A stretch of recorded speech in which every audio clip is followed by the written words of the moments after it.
Hello friends, मेरा नाम आरिफ है और मैं रिसर्च स्कॉलर हूँ। प्लस में साथ ही मैं रिसर्च एसोसिएट भी हूँ Indian council for social science research, और जिसका affiliation Dayal Singh college Delhi university से है। और मैं रिसर्च स्कॉलर हूँ डिपार्टमेंट ऑफ अफ्रीकन स्टडीज़ में। तो आज हम बात करेंगे डिपार्टमेंट ऑफ अफ्रीकन स्टडीज़ में एडमिशन कैसे लेना है और एडमिशन का क्या प्रोसेस है, और प्लस में सिलेबस क्या है, तैयारी कैसे करनी है। तो सबसे पहले तो हम ये बात करेंगे कि बेसिकली पढ़ना क्या है और करना क्या है। अगर आपका interest department of African studies में एडमिशन लेने का है तो ही आप पढ़ें, क्योंकि ये एरिया स्टडीज़ है। ठीक है, अगर आपने भले ही आप पॉलिटिकल साइंस बैकग्राउंड से हो या फिर आप इकोनॉमिक्स बैकग्राउंड से हो या किसी भी बैकग्राउंड से हो, जो दिल्ली यूनिवर्सिटी का डिपार्टमेंट ऑफ अफ्रीकन स्टडीज़ है वो इंटरडिसिप्लिनरी डिपार्टमेंट है। उसमें आपको history, geography, political science, government, Swahili language, plus में sociology, economics, government affair, world affair in Africa, ये तमाम के तमाम चीज़ों पर रिसर्च करने का आपको बहुत अच्छा मौका मिल सकता है। ये इंटरडिसिप्लिनरी है और ये इंटरडिसिप्लिनरी डिपार्टमेंट है। इसमें हर तरह के एक्सपर्टीज़ आपको मिल जाएंगे। क्योंकि इसमें ये इंटरडिसिप्लिनरी सब्जेक्ट है, ना कि सिर्फ और सिर्फ अफ्रीका के एक ही चीज़ पे फोकस करवाएगा आपको। ये तमाम उन चीज़ों पर, अगर आप इकोनॉमिक्स से हैं तो आप तब भी आ सकते हैं, आप पॉलिटिकल साइंस से हैं तब भी आ सकते हैं, सोशोलॉजी से हैं या सोशोलॉजी से हैं या आप हिस्ट्री से हैं, ठीक है, उससे कोई मैटर नहीं करता। या आप इंटरनेशनल रिलेशन के स्टूडेंट हैं, उसका भी कोई मैटर नहीं करता। आप आ सकते हैं, अप्लाई कर सकते हैं। और पेपर बहुत ईजी आता है, कोई हार्ड पेपर नहीं आता है इसका। आप प्रीवियस ईयर के क्वेश्चन पेपर जाके देख सकते हैं। नेशनल टेस्टिंग एजेंसी NTA की जो वेबसाइट है उस पर जाके देख सकते हैं। उस पर प्रीवियस ईयर के 3 साल के क्वेश्चन पेपर आपको मिल जाएंगे, 2019-20, 18-19-20 के। ठीक है, तो ये जो बेसिकली हमें जो डिस्कस करना है कि सिलेबस क्या होगा और पढ़ना क्या है, कहाँ से पढ़े। तो बेसिकली 4-5 चीज़ों पर फोकस करना है।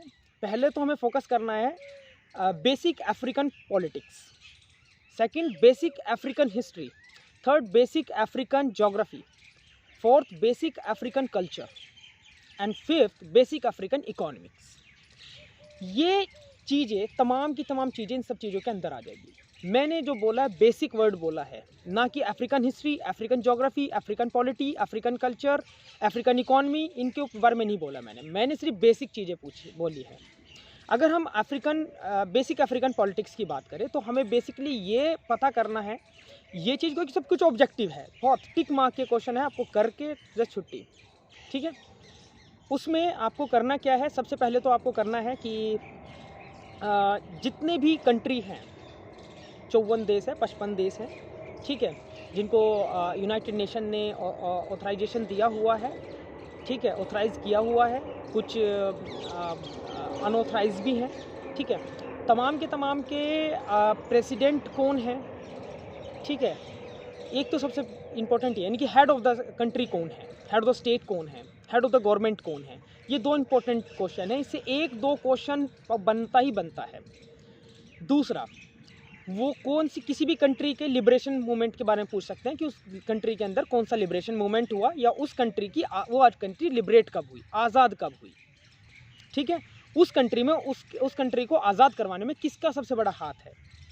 ठीक है, ये चीज़ें बहुत इंपॉर्टेंट है। बहुत ऑब्जेक्टिव पढ़नी है, कोई सब्जेक्टिव नहीं पढ़नी, कोई इतनी टेंशन भी नहीं लेनी है। उसमें एक चीज़ और इम्पॉर्टेंट है कि किस किस कंट्री में डेमोक्रेसी है, किस किस कंट्री के अंदर ऑटोक्रेसी है, किस किस कंट्री के अंदर मिलिट्री रूल है, ये भी पढ़ना इंपॉर्टेंट है।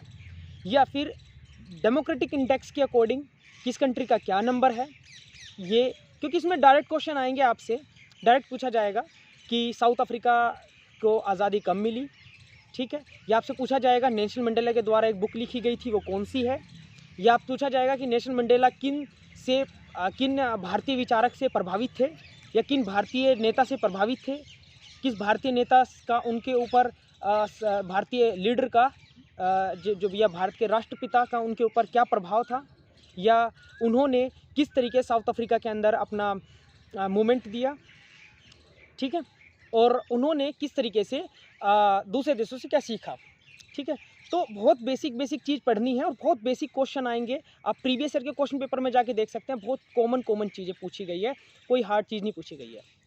OAU organisation for African union, Africa unity, ठीक है, जो 1963 में बना। ठीक है, उसके बारे में आपसे पूछ सकते हैं, उसका हाल फिलहाल में उसके सेक्रेटरी कौन है, उसके मेंबर कौन है, कितनी कंट्री उसके मेंबर है, ये पूछा जा सकता है कि उसको फॉर्म कब किया गया, और उसका सबसे इम्पोर्टेंट ऑब्जेक्टिव क्या था। तो ये क्वेश्चन बहुत इंपॉर्टेंट बन जाता है कि जब उसका ऑब्जेक्टिव क्या है OAU का। ठीक है, ऑर्गेनाइजेशन फॉर अफ्रीकन यूनियन। ठीक है, उसका जो मेन ऑब्जेक्टिव था वो था लिबरेशन। ठीक है, लिबरेशन यानी कि पूरे अफ्रीकी महाद्वीप को स्वतंत्र करवाना। ठीक है, और पूरे अफ्रीकी महाद्वीप को स्वतंत्र करवाना, इसी में ही जो एक फिलोसफर है वो ये बोलते हैं, जब 1954 के अंदर घाना आज़ाद हुआ, तब घाना के जो प्रमुख लीडर थे, उन्होंने ये कहा था कि घाना का आज़ाद होना तब तक मीनिंगलेस है जब तक पूरा अफ्रीकी महाद्वीप आज़ाद नहीं हो जाता। तो ये बेसिक जो वहाँ के जो लीडर्स रहे हैं उनके बारे में पढ़ना है, चाहे उसमें नेल्सन मंडेला हो, वामे नक्रुमो हो, गद्दाफ़ी हो, मुबारक हो, सईद मैन हो, बहुत सारे हैं। ठीक है, उनके बारे में पढ़ना, उनके बारे में सिर्फ इतना पढ़ना कि उन किस कंट्री से वो रिलेटेड थे। डायरेक्ट क्वेश्चन इसी से आ जाता है कि नेल्सन मंडेला का संबंध किस कंट्री से है। ठीक है, और एक चीज़ इसमें मैं बीच में बताना चाहता हूँ, जिस तरह कि हम ये घबराते हैं कि भाई जो डिपार्टमेंट ऑफ अफ्रीकन स्टडीज़ है तो उसमें सब कुछ इंग्लिश में ही होगा, या फिर उसका पेपर जो इंग्लिश में ही होगा। पेपर इंग्लिश में होगा, लेकिन बहुत सिंपल इंग्लिश होगी, जिससे कि आपको क्वेश्चन बहुत ईजी से समझ में आएंगे। ठीक है, आप हिंदी में पढ़ के जाए, आप इंग्लिश में पढ़ के जाए, आपको प्रॉब्लम वहाँ नहीं होगी, क्योंकि क्वेश्चन जो है ऑब्जेक्टिव हैं। डायरेक्ट पूछ ले जाएंगे कि अफ्रीका का ये देश कब आज़ाद हुआ, अफ्रीका का ये नदी कहाँ पर है, ये झील कहाँ पर है। ठीक है, जिस तरह विक्टोरिया है, विक्टोरिया जो झील है, ठीक है, उसके बारे में पूछा जाएगा कि किन किन कंट्री से उसकी बाउंड्री लगती है, ये पूछ ले जाएगा। ठीक है, तो बेसिकली जो बेसिक पॉलिटी के बारे में हमें यही पढ़ना है। ठीक है, इसमें ये भी पढ़ना है कि कॉलोनाइजेशन पीरियड कब से था उनका, न्यू कॉलोनिज्म कब से स्टार्ट हुआ, उसके बाद लिबरल जो ग्लोबलाइजेशन है वो कब से स्टार्ट हुआ, और ग्लोबलाइजेशन के कारण जो इंडस्ट्रियल रेवोल्यूशन में उनका क्या योगदान था। बस थोड़ा वो ऑब्जेक्टिव पढ़ना है, वो सब्जेक्टिव नहीं पढ़ना है। उसके बाद हम देखेंगे जो सेकंड टॉपिक है हमारा वो होगा basic African geography. Basic African geography से बहुत क्वेश्चन आते हैं, जैसे कि डायरेक्ट पूछा जाएगा कि ये रिवर कहाँ पर है, जैसे नाइल की देख लो, जिसमें नील नदी जिसको हम बोलते हैं। ठीक है, वो किस किस देश से होके गुजरती है, और उसका जो कहाँ से वो शुरू होती है, ये भी डायरेक्ट पूछ लेंगे। या जो विक्टोरिया झील है उसके चारों तरफ या किन किन देशों के बीच में विक्टोरिया झील है, या फिर ये पूछ लेंगे कि कौन सी वाइल्ड लाइफ सेंचुरी कहाँ पर है, कौन सा रिजर्व कहाँ पर है, या ये पूछ लेंगे कि हॉर्न ऑफ अफ्रीका कितने देशों से मिलके बनता है, हॉर्न ऑफ अफ्रीका कहाँ पर है। ठीक है, बहुत सीधे क्वेश्चन आएंगे, आपको डायरेक्ट जो सिलेबस है वो देखना है। प्रीवियस ईयर के क्वेश्चन पेपर देखते ही आपको लगेगा कि बहुत सिंपल है, सिर्फ आपको याद करना है कि कौन देश कब आज़ाद हुआ और कौन देश किस तरीके से अपना लिबरेशन मूवमेंट उसने चलाया। पूरा नहीं, हिस्ट्री नहीं पढ़नी है पूरी कि भाई उसने किसने चलाया, कैसे चलाया, कब हुआ, कब नहीं। बहुत सिंपली। दूसरा, स्लेवरी वहाँ बहुत इंपॉर्टेंट है, क्योंकि लगभग 300-400 साल का इतिहास रहा है स्लेवरी का वहाँ पर, कि जितने भी ब्लैक्स थे उनको अमेरिका में, यूरोप में काम के लिए लेके जाया जाता था, ऑस्ट्रेलिया में। ठीक है, तो ये बहुत आगे की बात है, लेकिन सिर्फ स्लेवरी कब शुरू हुई, स्लेवरी में किस तरीके से वे एक्सप्लॉइट करते थे, एक्सप्लॉइटेशन जो होता था उनका। ठीक है, प्लस में ब्लैक्स लाइफ मैटर के ऊपर थोड़ा सा पढ़ लेना, क्योंकि वो आजकल ट्रेंड में भी है। ब्लैक्स लाइफ मैटर आजकल, चाहे वो अमेरिका में हो चाहे वो अफ्रीका में हो। ठीक है, और एक छोटा सा एक है तो बहुत बड़ा पॉइंट, लेकिन वो है पैन अफ्रीकनिज़म। सो पैन अफ्रीकनिज़म क्या है इसके ऊपर थोड़ा सा देख लेना। बेसिकली पैन अफ्रीकनिज़म जो है वो ये है कि unite, union of Africa, United state of Africa, यानी कि पूरे अफ्रीका को यूनाइट करना, ठीक है, और वो उसको यूनाइट करके उसके रिसोर्सेज जो है वो खुद यूज़ करे, ठीक है, उसमें जो इंडस्ट्रियलाइजेशन हो, उसमें जो ग्लोबलाइजेशन हो, लिबरलाइजेशन हो, प्राइवेटाइजेशन हो, वो खुद का हो, ना कि किसी बाहरी विदेश का। क्योंकि उसके कारण क्या हो रहा है, जो कॉलोनिज़म से वो पंडा छुटा के अब आज़ाद हुए हैं, वो वापस न्यू कॉलोनिज़म में, ठीक है, चलते जा रहे हैं, ठीक है, और बड़े बड़े देश वहाँ पर इन्वेस्ट कर रहे हैं, ठीक है, और इन्वेस्ट करने के कारण उनसे अपना मनचाहा काम भी करवा रहे हैं, ठीक है। तो ये पैन अफ्रीकनिज़म का थोड़ा पढ़ लेना, पैन अफ्रीकनिज़म क्या है। इस पे मार्कस गॉर्वे जो थे, बहुत इंपॉर्टेंट फ़िलासफ़र है, उन्होंने क्या बोला है, बस जस्ट यही। मार्कस गॉर्वे कौन थे, बस इतना ही, ज़्यादा कुछ नहीं।